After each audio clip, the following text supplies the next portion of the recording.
Hello everyone and welcome to the Redmen TV. I'm Steve Hall. I'm joining you at about 7:45 a.m. UK time, live from my hotel lobby to discuss the breaking news about Joe Gomez and Anthony Gordon. Yeah, woke up here early UK time, getting ready for Matchday. We've got a few interviews and things lined up throughout the course of the day. Checked my phone and there's a lot going on about Joe Gomez, so I thought let's get down to the lobby. I didn't want to wake producer Joe up just yet, let him get ready in peace.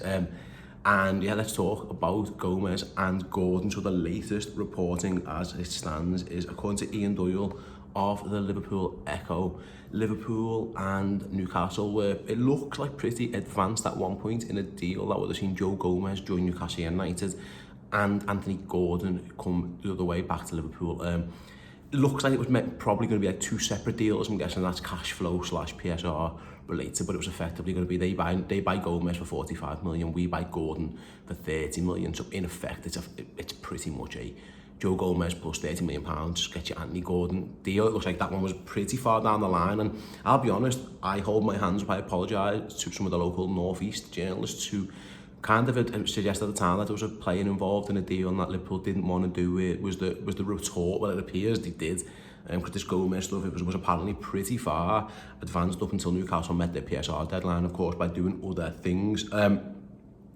Ian Doyle writes now that Joe Gomez's move to Newcastle collapsed, but the centre-back is attracting plenty of other interest, and the Reds were close to signing Anthony Gordon too. Things are starting to become interesting in the transfer market. They definitely are. I think that's fair to say, because are both of these deals dead? Is there still a chance either or gets revived? Because again, once you know your club are willing to let you go as a player, that can be tough for you to come back from that one. Maybe, you know, you just start exploring your options, you start doing other things. Obviously, both of them have been away on England duty at the moment, so they've had a little bit of time to reflect post-Euros, and we'll see where they're at when they come back both to their respective clubs. I'm just reading more of Ian's report here. Go and check it out in the Echo, by the way. It says Joe Gomez faces a decision over his Liverpool future. Yeah, there's growing interest in the England international. Listen, Joe Gomez, 27, so valuable in terms of a squad option, but 45 million pounds if that comes. That's a big number, and I could see Liverpool potentially cashing in on that for a guy who isn't at this moment in time first choice in any position in the squad. He is such a valuable asset, and losing Joe Gomez at this point would be difficult. But I guess if Liverpool feel confident in their left back options, with Robertson, Timmercast for now, maybe they sign someone, who knows, or whatever. At right back, Trent and Conor Bradley, I think we're all perfectly fine with that. At centre back, they'd have to do something in the market. Regardless of the future of, like I said, Vandenberg, there's no way Liverpool got enough cover for Joe Gomez, so maybe that's something they're looking at. I know Young going back on the tour as well, left back. He was speaking about, you know, looking up to the likes of Robertson and Timmercast and Kwanzaa as for different reasons. Obviously, the positional stuff with Robertson and Costas, it's early, sorry, and Kwanzaa as like someone who's an example of how to break through a team. Maybe he comes around as another left back option, just sticks around the 21s rather than going out on loan, just in case of emergency there. Similar at right back, there's young players who you might be able to rely on. But I think at centre back you'd have to do something about it. But going back more to the reporting on Joe Gomez now, we'll touch upon the Gordon thing in a moment because I'm not quite sure that's dead either. Interest in Gordon is definitely growing. There was a report from the Mail as well, who said that Joe Gomez is open to leaving Liverpool this summer, so if the right offer comes in, he would be open to taking it. And I completely understand it from Joe's point of view. Like I mentioned before, he is not first choice anywhere at this moment in time. He is good enough to be first choice. He's just went over to England duty, and he didn't get a sniff.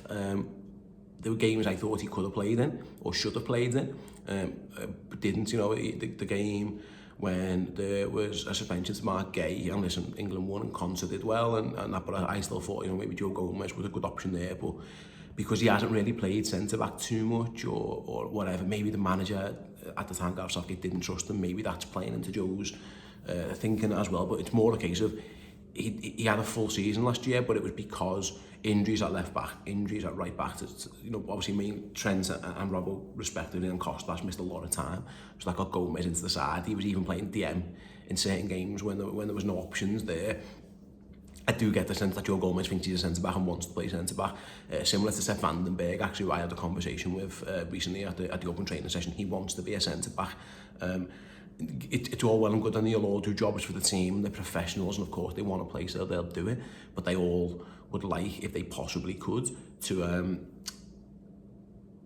play where they want to play, and it feels like that might be the case with Gomez. So I'm guessing with this all starting to come out, there might be more to come in terms of interest in Joe Gomez. The Gordon factor, if we move on to that, is certainly fascinating as well. Liverpool proposal was all ready to go, really. There was a medical set up in Leipzig, according to Simon Jones of the Mail, that would have seen Gomez take his Newcastle medical and Anthony Gordon take his Liverpool medical, but Newcastle found the solution, so they called the deal off. Now, whether that remains or could be rekindled remains to be seen. Again, going back to Ian's report, Liverpool still maintain a strong interest in Gordon, particularly with Mohamed Salah entering the final year of his deal, and doubts over the long-term future of Luis Diaz. So are Liverpool going to try and put the pressure on Newcastle to still accept the deal for Anthony Gordon? Is Anthony Gordon willing to put his neck on the line effectively and try and force as well to Newcastle? Eddie Howe recently spoke about that and suggested that he's happy, and that wouldn't be the case. But listen, Anthony Gordon got himself out of Everton, and that was, with all due respect, that was to join Newcastle. They were a big club, don't get me wrong, but they're not Liverpool. They are not Liverpool Football Club, and they're not Liverpool Football Club Anthony Gordon's boyhood club. We know he was a big red growing up. I'm sure it would mean a lot to him and to his family if he could get a move to Liverpool FC. So I've got the sense. I'd love you guys to let me know in the YouTube comments, or if you're listening to this as a podcast, please let me know your thoughts. I would love to know, do you think this one could be rekindled? I know Fabrizio Romano's been tweeting over the last couple of days about Anthony Gordon and putting stuff out like there's still an interest there, and just maybe little breadcrumbs that there might be whisperings as well. So maybe that's something that could be rekindled. I've got a feeling, like I say, I asked you for your opinion. I've got a sense that that isn't the last we've heard of the Anthony Gordon stuff as well. He might be the one who Liverpool are thinking they can get something out of, and I wouldn't be adverse to it. Again, the price, 75 million, is high, of course. It's high, you know, you're talking record signing for Liverpool type money there. You go with Virgil van Dijk, Darwin Núñez, we're in that range of fees, but that's the world we live in. The fees are always going to go up and up and up. He's homegrown, literally, but also for the quota, obviously, which helps. He's a forward, and I do think Liverpool starting. I think that he's probably need the sixth forward anyway. Especially with Ben Doak being linked away on moves, I still think Liverpool need another one. And I hear in reports, we don't know what the future of Mo Salah is. My guess is Salah's going to do one more year and then leave on a free, is if I had to guess. The Diaz stuff, we've had injury news, always injuries with Jota.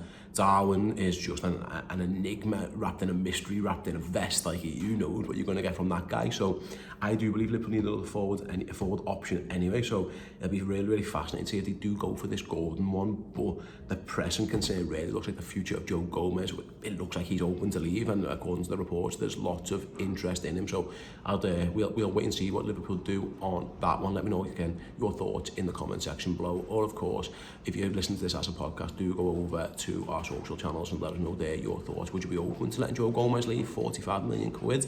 Anthony Gordon, does he tickle your fancy as well? If you can do all that for us, yeah, please do so. Like I say, we're here on the US tour, so if you keep your eye on the channel today, it's actually match day today. I'm just looking at watching, it's nearly 8 AM, so the match is a long way away here. But there's tailgating, there's media, fan zones, there's all kinds going on here in Philly today. So if you want even more updates from that, from both myself and Paul, who I'm guessing is probably still in bed, because that's the perks of being the boss. If you do go over, like I say, to the YouTube, sorry, to the social channels, keeping it on the YouTube, make sure you like and subscribe and all that good stuff as well.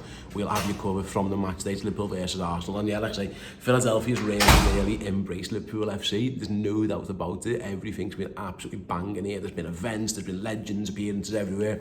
We had Jamie Webster at the Fillmore yesterday, where Dom Szoboszlai actively leaked the new Liverpool kit as well. So we've been covering it all, and I'd say today there's tons going on, and I can't wait actually, because like I say, Philadelphia is you know, they say the city of brotherly love, and they've certainly fell in love with Liverpool Football Club. You can tell there's actually at this point in time, and it might be maybe misspoken at this point in time, I haven't seen too much in terms of Arsenal stuff. Now, I haven't actively been looking for it, so that might help, but there's been a lot of love for Liverpool FC here in Philly, and yeah, all the people who've come from said hello and all that kind of stuff. It's been awesome. So I can't wait for the match today. So like I say, keep supporting us. You guys are the absolute best. Even if you just give a like to this video, if you subscribe to the YouTube channel, if you make sure you follow the podcast on your feeds, all that kind of good stuff, it really does help. If you want more content in your lives, redmenplus.com is the place to go as well for that. So if you want to check all that out, I interviewed Tasha Dowie. That's on there. We've got some other legends interviews and great stuff coming up throughout the course of the rest of the trip as well. So yeah, that is today's breaking news update. If any more happens, I'm sure we'll be speaking about it at some point down the line. But yeah, I'll catch you all soon, guys. See you in a bit.